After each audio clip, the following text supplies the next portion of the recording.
Voilà, on reste encore, donc c'est toujours des équations différentielles, c'est-à-dire on cherche les solutions dans Z. Ici, c'est l'affine, c'est-à-dire du linéaire, ici, avec un membre de droite cette fois-ci, qui est non nul, ou si vous préférez, c'est du degré 1, mais plus homogène.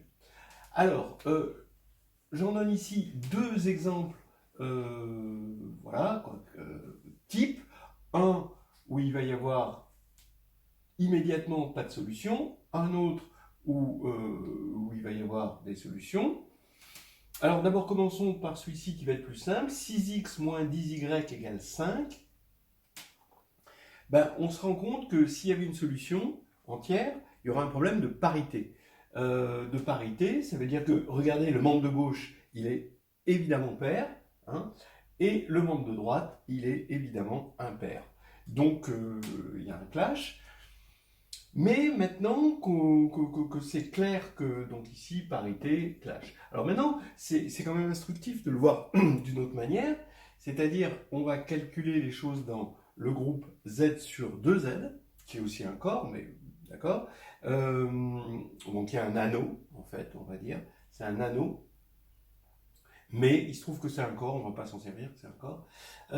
Ici, on regarde, regardez, hein, il n'y a que des multiplications et des additions, donc on est sur l'anneau Z, et on va passer ce qu'on appelle au quotient, c'est-à-dire on regarde dans Z sur 2Z, et dans Z sur 2Z, ça fait, par morphisme de passage au quotient, 6 bar fois x bar moins 10 bar sur y bar. Alors ça, c'est l'image, hein, d'accord. Si un nombre pair, on lui envoie 0, un nombre impair, on lui envoie 1, d'accord. Et que ça continue à vérifier, c'est-à-dire que la classe de la combinaison, c'est la combinaison des classes.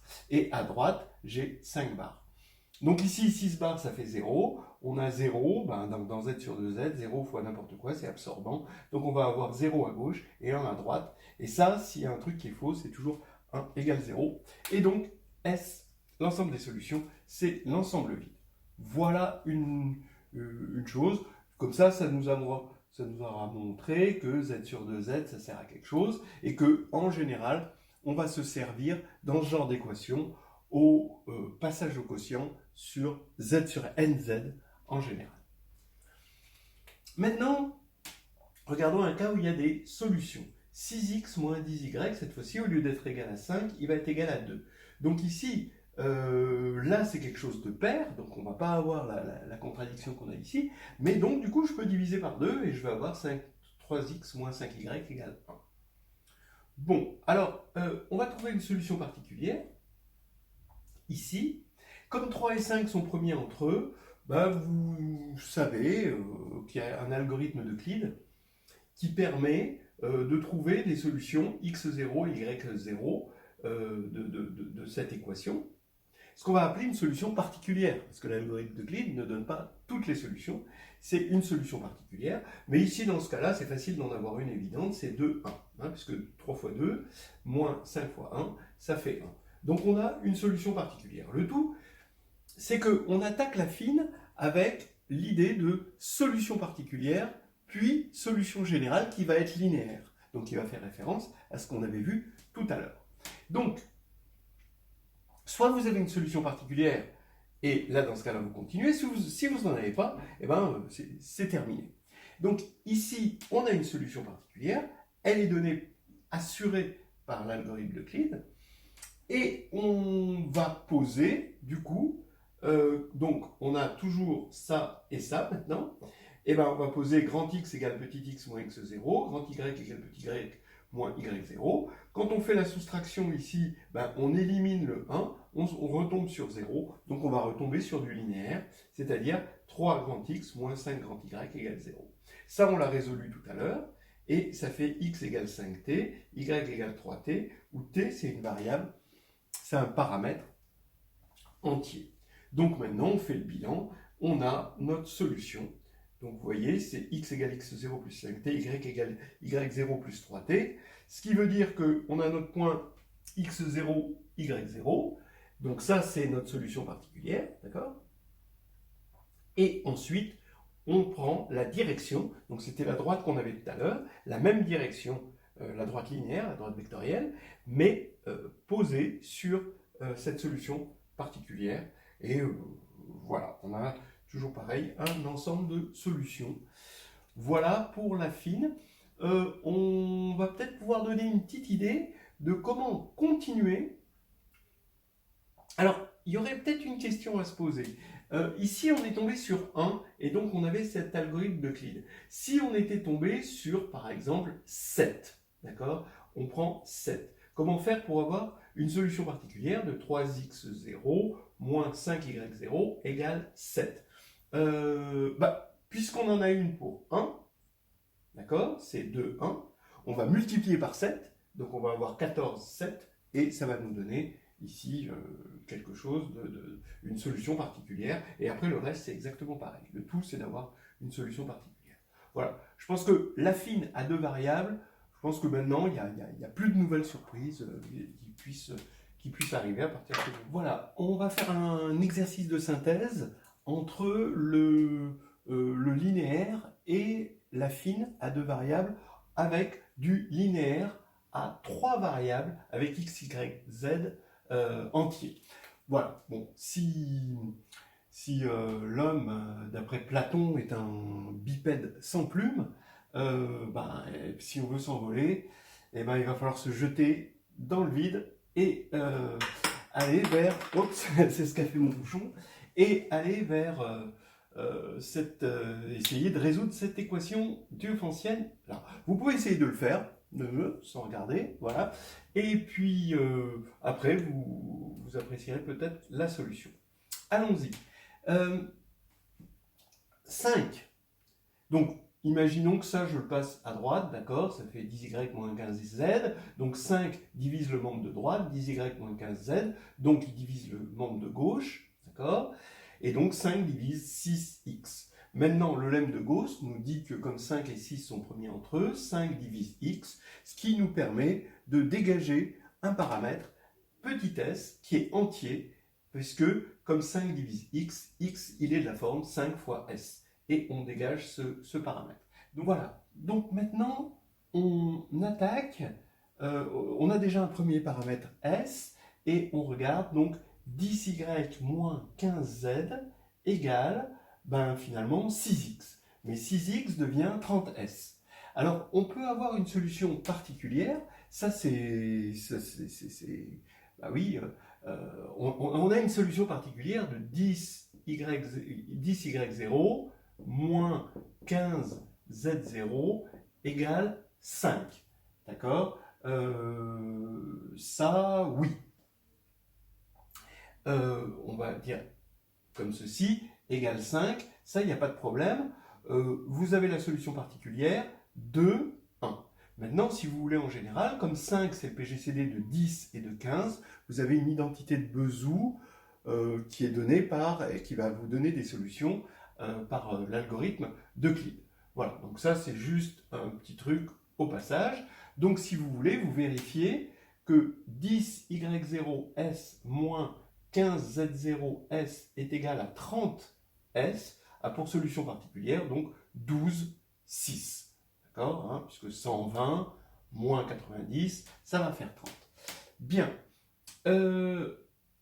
Ici, on a l'habitude, on est tombé sur l'affine, d'accord? On avait une équation à 3 variables, mais linéaire, et elle est devenue à 2 variables, mais affine, cette fois-ci. Alors, ici, on a l'habitude, on soustrait, on a une équation maintenant linéaire avec 2 variables, que je peux penser dans la tête comme grand Y et grand Z.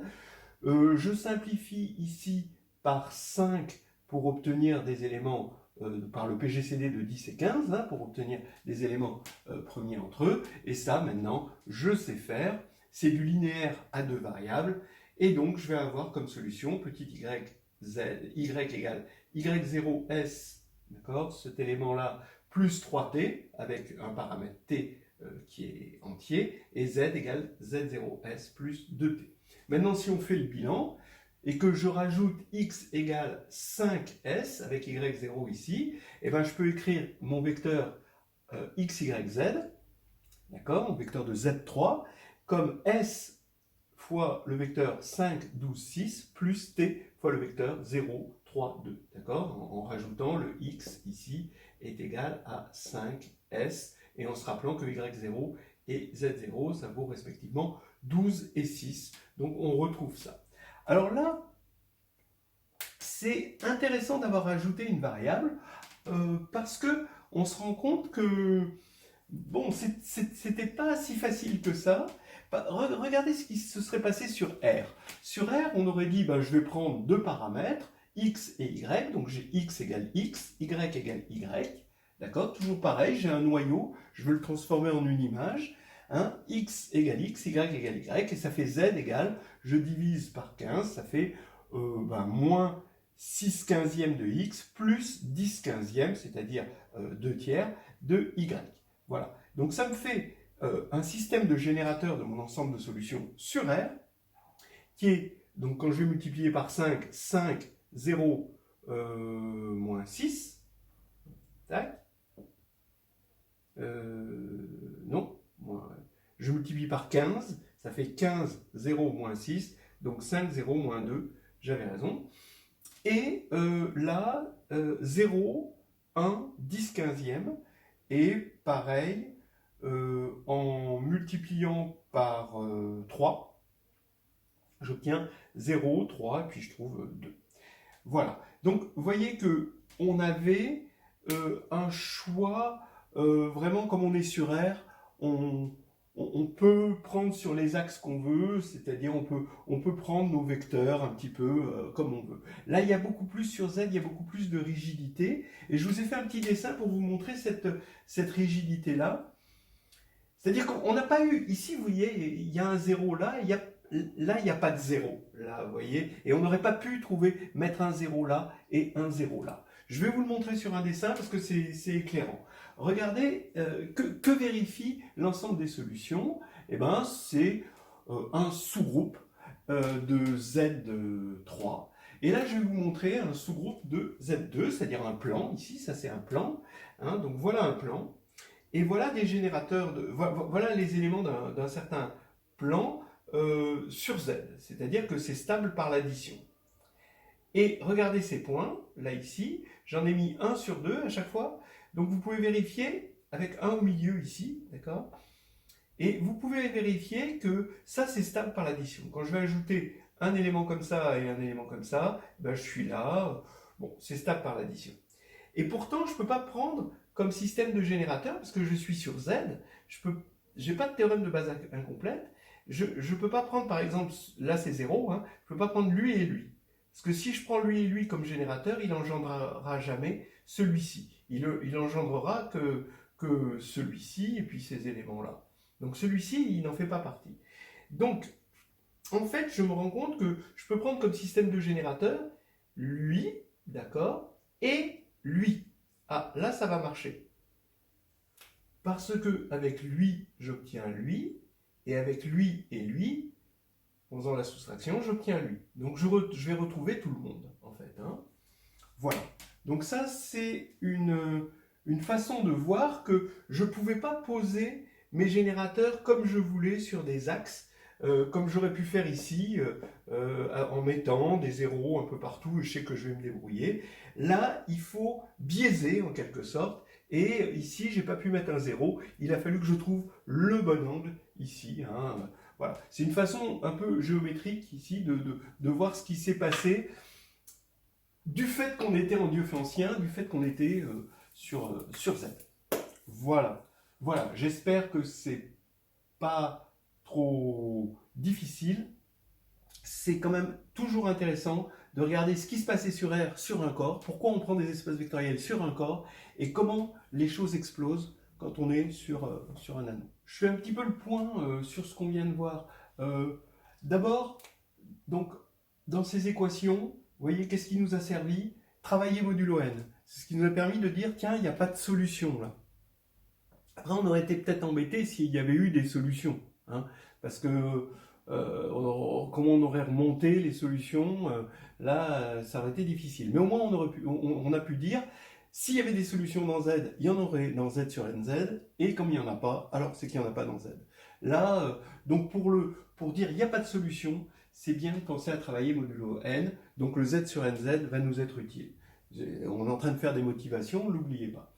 Ensuite, que l'affine, les équations affines se font avec une solution particulière plus une solution générale sans second membre qui va devenir linéaire. Et la solution particulière, c'est une identité de Bezout. L'identité de Bezout se travaille avec un algorithme d'Euclide, mais bon, là on a été sur des exemples, hein, donc on avait des solutions évidentes, on n'a pas eu besoin de faire un algorithme d'Euclide. Et la solution générale, elle, elle nous a demandé le lemme de Gauss, c'est-à-dire que si, qu'est-ce qu'il dit le lemme de Gauss? Que si A divise BC et que A est premier avec C, alors A divise B. Voilà, c'est le lemme de Gauss. Ok, on va pouvoir continuer. Et maintenant qu'on a fait du degré 1, il peut être naturel de passer au degré 2 pour voir quels sont les outils dont on a besoin en degré supérieur.